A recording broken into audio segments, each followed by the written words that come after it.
JAGADEKA VEERUDU ATHILOKA SUNDARI. Friends, it was not only nostalgia, but it was also an emotional moment to watch this movie on its re-release 35 years later. 35 years after its initial release in 1990. So thanks to Vaijayanti Movies, thanks to Ashwani Dutt garu, Raghavendra Rao garu, Chiranjeevi garu for thinking of re-releasing this movie, because today's generation, some people might have watched on television, or if the movie is available somewhere or the OTT platform, I don't know in which platform it is available, they might have watched, but majority of today's generation might not have watched Jagadeka Veerudu Athiloka Sundari on the big screen. This is an opportunity to go and watch this movie. If you haven't, please go with your family if the movie is available in your nearby theater, and do watch this movie, friends. It's a fantastic movie. It's nostalgic. While I was watching this movie, I was recounting those days when I went to the theater in 1990 and watched this movie with my parents and my brother. Today, so I went to the theater once again with my wife and mother and re-watched Jagadeka Veerudu Athiloka Sundari. I should be fair enough to tell that I almost remembered the entire movie frame by frame. Frame by frame. I knew what is exactly going to happen, though it is 35 years. It's just for me like I watched this movie in 2024. That's it. Such memories with this beautiful movie. Beautiful movie because it is beautifully made, beautifully conceptualized and directed by Raghavendra Rao garu. And it was a magnum opus. See, in each and every technical department this movie excelled. And performances wise, Chiranjeevi garu and Sridevi garu. Ah, what to tell. Such grace. Chiranjeevi is a different planet, megastar. Sridevi garu is no longer with us, but she is in our deep memories. Definitely I missed Sridevi garu and also Amrish Puri garu from this movie, who plays the villain, intimidating villain in the movie. Very good performances, not only by these three actors, but at that particular point of time itself, friends. Na Pere Raju, that particular song when it comes, the song is in different languages. Like lines come from different languages. That was a pan-India thought in 1990 itself. Ashwani Dutt garu and Raghavendra Rao garu had thought about the pan-India concept. It was not a pan-India release. It did not release in many languages. Aadmi Aur Apsara, with some title, it was remade into Hindi later. So that is a voice dubbed version, it was not a remake, but it was a dubbed version, I suppose, if I'm right. But at that particular time, today when I was watching the movie, I was thinking, what a beautiful concept. What a beautiful concept of the movie. The story itself. A Devakanya loses her ring, which is a biometry or her personal identity to enter her kingdom. So to enter the heaven, her father's home, Indraloka.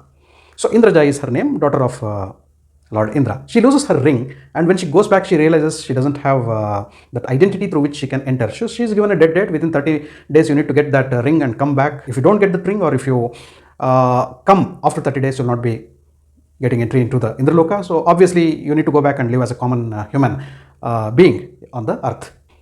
Before that, she had come with her friends to visit the earth for an excursion or a picnic. At the same point of time, Chiranjeevi, who is playing the tourist guide Raju, has come to the Himalayas to collect some herbs to cure an orphan girl who has grown with him. So he's not only a guide, but he's taking care of 4 of the orphans who are with him as his own kids. One of the girls meets with an accident, and for her some herbs are needed, and somebody suggests that Ayurveda herbs which are available, the herbs which are available at the Himalaya, so the reference of which we can find in the Charaka Samhita Ayurveda treatise, should be brought, and so that medicine will help the child. So that was the purpose with which the common man here, Raju, who is a tourist guide, goes to the Himalayas. So a Devakanya, so that is a celestial girl, so the daughter of the king of gods, and a common man. So that is how they don't meet each other, but the ring forms a connection. Later when she comes in search of that ring, so what all happens, the chemistry between Sridevi, so that is Indraja, and Raju, that is the tourist guide, and how she develops a bonding, her relationship with the Chiranjeevi and also with the kids, trying to steal that ring, and the comedy and the humor moments which develop in and around there. And later the villain comes into their life, that is in the form of Amrish Puri. There are a couple of more villains also in the form of Tiger Prabhakar, and then Tanikela Bharani, and Rami Reddy, and many others, who have small roles and who have also given good performances. So there also it was a pan-India thought. Prabhakar was from Kannada industry, Kannada Prabhakar, and then we had also Sundaraj there coming from the Kannada film industry.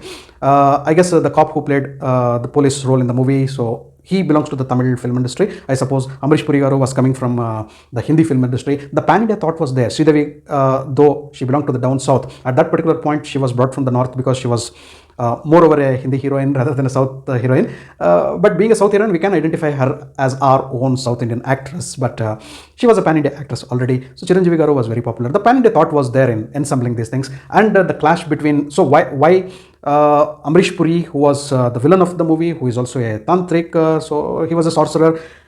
He was planning to give human sacrifice of 5 girls, where 4 he had already shortlisted. One he wanted getting Devakanya, so that's a big thing. So the ring forms the pivotal point around which the story runs. The love story between Chiranjeevi and also Sridevi, that was beautifully thought of, and a villain coming in the form of a tantric, and he is also a superpower. So ultimately, it is a good versus bad clash at the end, also versus divine versus devil clash taking place. So action sequences are also good. Very, very, very good humor. Brahmanandam Garu is also there, providing that particular humor what we need in the movie. So like this, it's a wholesome package of everything: entertainment, love story, and also romance. The kids giving a different angle to this particular movie. The kids at that time and today also, many kids were there at the theater who love watching this movie because of the kids connection. Little kids are there. There is a divine connection. Hanuman, Himalayas, so then the celestial kingdom, Indra's kingdom. So Indra's daughter coming and loving a common man, a love story, and lot more things. Action. So the wild people, including Amrish Puri and other things, the villains, the conflicts, everything is there in the movie. Apart from that, very, very, very, very good music and background music by Ilayaraja Garu. What to tell about this movie, friends? It was such a nostalgia. Among the kids who played Shalini and Shamli became very, very popular after this particular movie. The kids grew and also they became actresses later. Coming to the music of Ilayaraja, songs were one best part of this movie. It was a musical blockbuster, and we know Chiranjeevi, when he dances, he is like a Nataraja of not only the Telugu movie industry, film industry, but there are so many actors who have taken inspiration of how to be a wholesome actor. He is an encyclopedia of acting, expressions, dialogue delivery, body language, expresses through the eyes when he doesn't deliver any dialogue. Look at the emotions when he tells sorry to Indraja at a particular point of time in the movie, and in the fight sequences.